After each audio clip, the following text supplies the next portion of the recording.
বৃহস্পতিবার নিজ এলাকায় পা দিয়ে কর্মী সমর্থকদের উচ্ছ্বাসে ভাসলেন কোচবিহার উত্তরের নবনির্বাচিত বিধায়ক সুকুমার রায়। শপথ বাক্য পাঠ করে বিধায়ক হিসেবে আজ কোচবিহারে হাজির হলেন কোচবিহার উত্তর বিধানসভা কেন্দ্রের বিজেপি বিধায়ক সুকুমার রায়। উত্তরবঙ্গ এক্সপ্রেসে চেপে নিউ কোচবিহার স্টেশনে তিনি উপস্থিত হন সকাল 9টা নাগাদ এবং তাকে ঘিরে কর্মী সমর্থকদের উচ্ছ্বাস ছিল চোখে পড়ার মতো। রীতিমতো দেখা যায় হুটখোলা গাড়িতে র্যালি করে তিনি নিউ কোচবিহার স্টেশন থেকে বের হলেন কর্মী সমর্থকদের সঙ্গে নিয়ে। দ্বিতীয়বার বিধায়ক হিসেবে হাজির হয়ে কি জানালেন সুকুমার রায়, শুনে নেওয়া যাক। আজকে দ্বিতীয়বার আমি শপথ দিলাম, আর কর্মীদের যে উচ্ছ্বাস আপনারা দেখতেই পাচ্ছেন। সকাল থেকে যদি বৃষ্টি না হতো তাহলে আরো বেশি লোক আসতো, তো আরো আসছে রাস্তায়। সত্যি ভালো লাগছে যে এবার বিজেপি সরকার গঠন করলো পশ্চিমবাংলায়।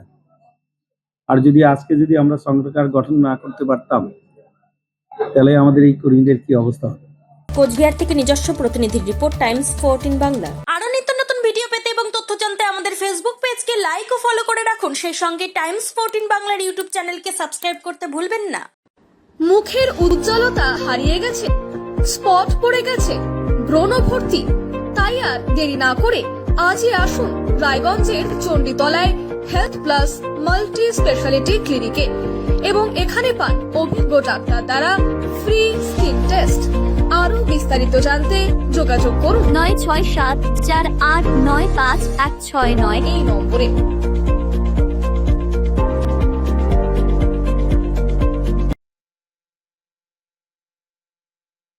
আজ তোমার বিয়ে সাজলো নতুন সাজে।